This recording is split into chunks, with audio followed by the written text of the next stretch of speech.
In today's video, we dive into an electrifying debate between Tulsi Gabbard and Bill Maher on Real Time with Bill Maher, where the two clash over one of the most divisive issues in U.S. military policy, the draft. With political commentator Chris Matthews joining the conversation, tensions run high as they explore whether women should be required to register for military service and if the U.S. needs a draft at all. Gabbard passionately condemns politicians for dragging the country into unnecessary, unpopular wars, while Maher fires back, questioning the Democrats' timing in raising this explosive issue during an election year. The sparks flies as we dissect their heated exchange and unravel what it could mean for America's future military engagements.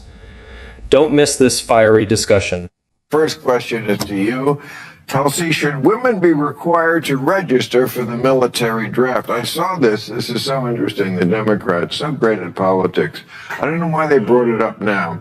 I mean, men, I almost forgot this. Men do still have to register for the draft. Nobody gets as... Well, this is actually something that they also just changed in the legislation through the National Defense Authorization Act.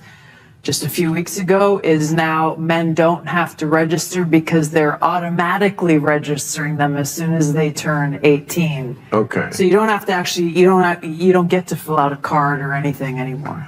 But I remember I was about to be registered, but I just turned 17 in 1973 when they were still drafting for Vietnam, and it was like, that was the year. It was like, oh, we're not, oh, it's like, oh boy, did I luck out on that one. But they still registered you. Now the Democrats in an election year have brought this up for, I don't know what reason, saying, now we want women to register because there's 250,000 women in the military right now.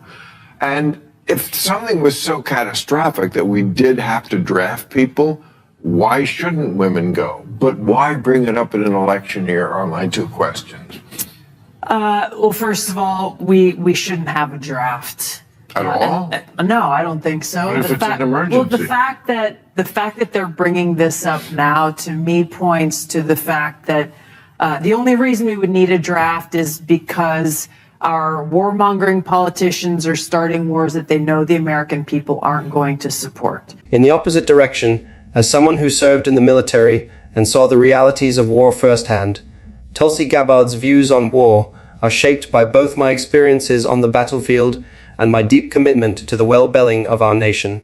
War is not something to be entered into lightly or carelessly.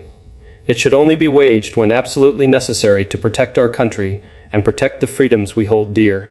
The cost of war is enormous, both in the lives lost and the impact on those who return home with physical and mental scars. How do you think the war should end? The war, and I've said this from the very beginning, the only way that this war ends is through some kind of a negotiated treaty.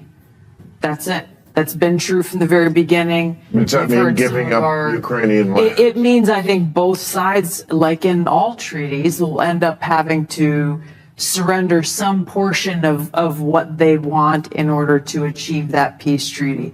The sad thing is that it is the Ukrainian people and their lives who are being expended the longer this war goes on, even though those who are actually paying attention know that this is only ever going to end at any point with that negotiated peaceful outcome.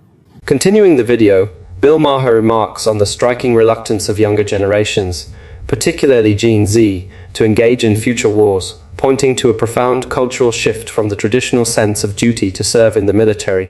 He references viral videos where young people candidly voice their disinterest and hesitation in joining the armed forces, underscoring how dramatically this contrasts with the patriotic spirit of past generations. Maher warns that this change could spell trouble for military recruitment if the nation faces a large-scale conflict, sparking a deeper concern. Is this generation not only prepared, but even willing to defend the country in times of war?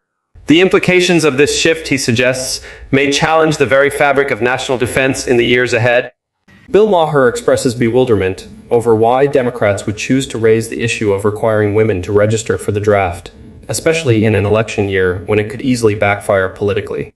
He highlights how the draft registration for men has already been streamlined through automatic enrollment at 18, questioning the logic behind introducing this controversial topic now. Maher speculates that the timing could alienate voters, painting Democrats as out of touch, particularly since there's no immediate threat of a draft, making the proposal seem unnecessary and disconnected from the public's real concerns. On the other side, Tulsi Gabbard fiercely opposes the draft altogether. She argues that the only reason a draft would be needed is if politicians continue dragging the US into unpopular and unnecessary wars. To Gabbard, this proposal signals that leaders are gearing up for future conflicts rather than addressing the public's desire for peace. She criticizes these wars as products of a warmongering agenda and draws a stark contrast between the patriotic volunteerism seen during national emergencies like Pearl Harbor and 9/11 and the widespread reluctance to support recent conflicts like Iraq. Gabbard's impassioned critique underscores the disconnect between the American people's willingness to fight for just causes and the government's push for potentially needless battles. When you look at what happened after Well, they the didn't attack start the wars. Well, when you They look at what didn't- happened, you look at what happened after the attack on Pearl Harbor. Thousands and thousands of people from all across the country set aside their lives and volunteered because they wanted to go and fight for freedom and security and for peace.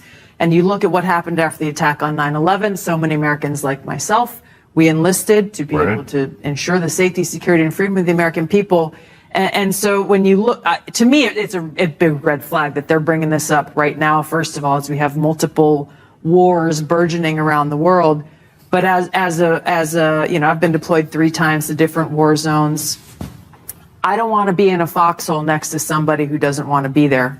First of all, that bond and that trust that exists between servicemen and women who are, you know, when bullets are flying is so essential. You don't want to have somebody next to you who's like, hey, I don't want to be here. I don't want any part of this. That Sometimes it's creates just numbers. a huge problem. Come on. Sometimes Well, it's just you're numbers. talking about life and death. I mean, you're World War- talking about life and death. I know, but exactly.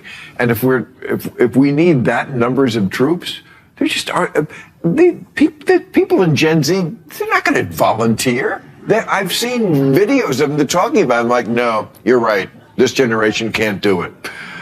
The number of people you're going to have is just going to be, it's going to be a smaller force. I mean, compared to, how many, there's over 1 billion Chinese people if the war breaks out with them.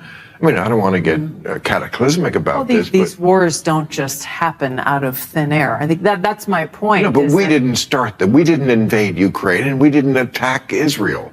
That's a silly thing to say. I think disagree. the Iraq War. Let us know. Please like and subscribe to the channel to see more interesting videos.